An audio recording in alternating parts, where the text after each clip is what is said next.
जय श्री कृष्णा। मेरे भक्ति सागर चैनल में आप सभी भक्तों का स्वागत है।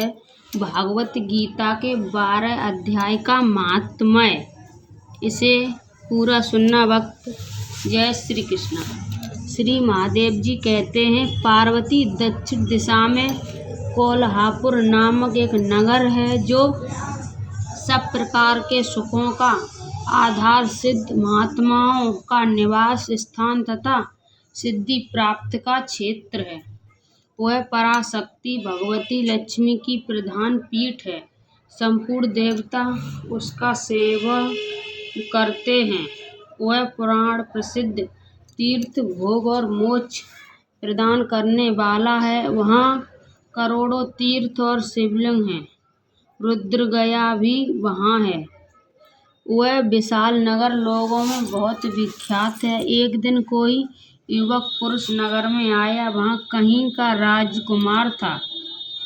उसके शरीर का रंग गोरा, नेत्र सुंदर, ग्रीवा शंख के समान, कंधे मोटे, छाती चौड़ी तथा भुजाएं बड़ी बड़ी थीं।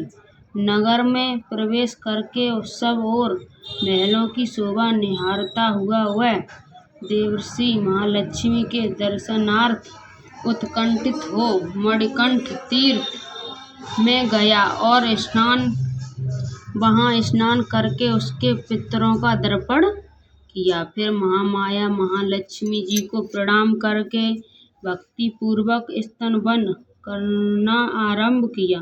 राजकुमार बोला, जिसके हृदय में असीम दया भरी हुई है, जो समस्त कामनाओं को देती तथा अपने कंठाक्ष मात्र से सारे जगत की रचना, पालन और संहार करती है, उस जगदम्बा महालक्ष्मी की जय हो।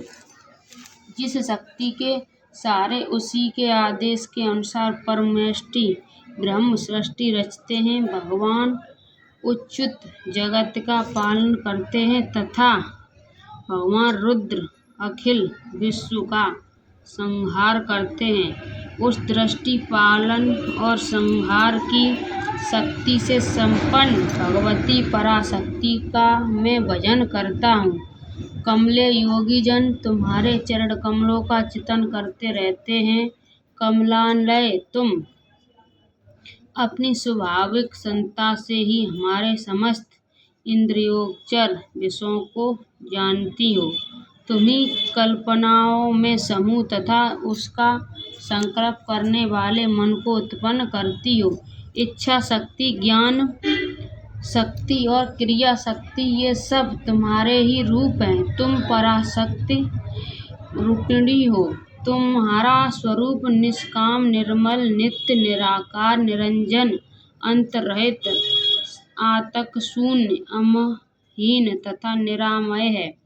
देवी, तुम्हारी महिमा का वर्णन करने में कौन समर्थ हो सकता है, जो पटचक्र का भेदन करके अंतःकरण के 12 स्थानों में विहार करती है।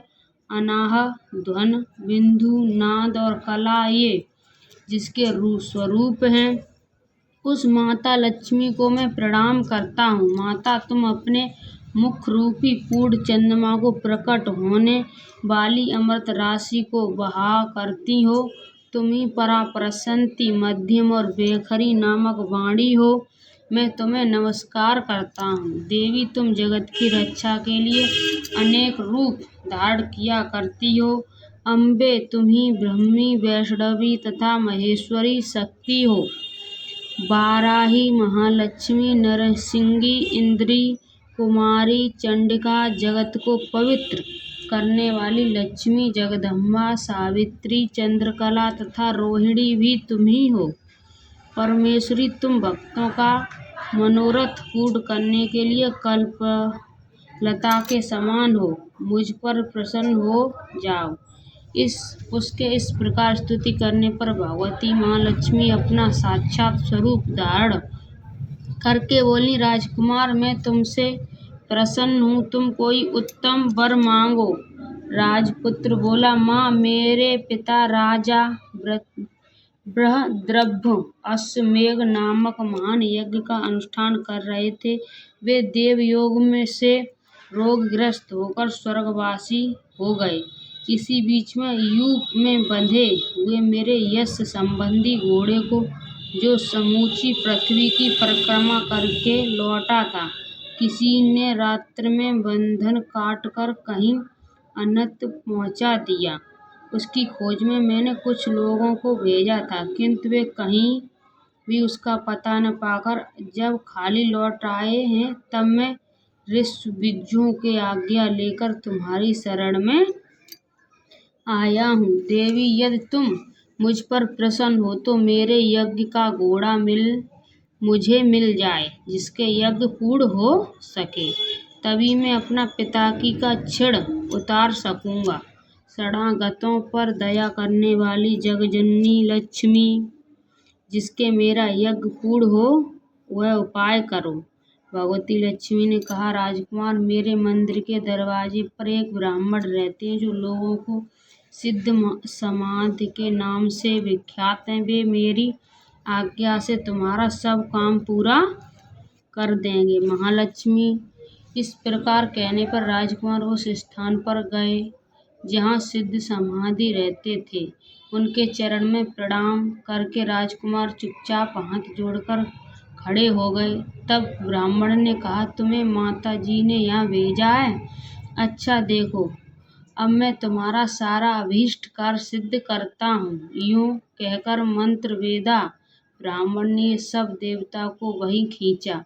राजकुमार ने देखा, उस समय सब देवता हाथ जोड़ थर थर कांपते हुए वहां उपस्थित हो गए। तब उन श्रेष्ठ ब्राह्मण ने समस्त देवताओं से कहा, देवगण, इस राजकुमार का अश्व, जो यज्ञ निश्चय हो चुका था, रात में देवराज इंद्र ने चुराकर अन्य पहुंचा दिया है, उसे शीघ्र ले आओ। तब देवताओं ने मुनि से कहने से यज्ञ का घोड़ा लाकर दे दिया। इसके बाद उन्होंने उन्हें जाने की आज्ञा दी। देवताओं का आकर्षण देखकर तथा खोए हुए अश्व को पाकर राजकुमार ने मुनि के चरणों में प्रणाम करके कहा, महर्षि, आपका यह सामर्थ्य आश्चर्यजनक है। आप ही ऐसा कार्य कर सकते हैं, दूसरा कोई नहीं।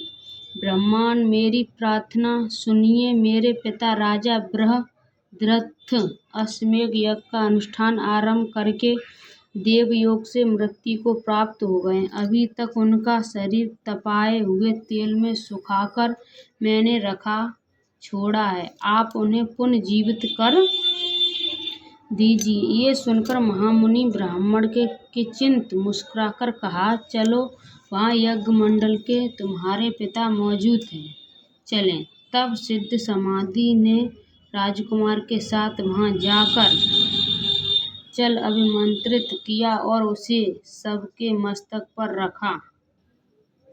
उसके रखे ही राजा संचेत होकर उठ बैठे। फिर उन्होंने ब्राह्मण को देखकर पूछा, धर्म स्वरूप आप कौन हैं?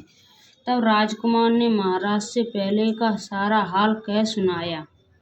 राजा ने अपने को पुनः जीवन दान देने वाले ब्राह्मण को नमस्कार करके पूछा, ब्राह्मण, किस पुण्य से आपको ये अलौकिक शक्ति प्राप्त हुई है? उनके यूं कहने पर ब्राह्मण के मधुर वाणी में कहा, राजन, मैं प्रतिदिन आलस रहित होकर गीता के 12 अध्याय का जप करता हूँ। उसी से मुझे ये शक्ति मिली है, जिससे तुम्हें जीवन प्राप्त हुआ है।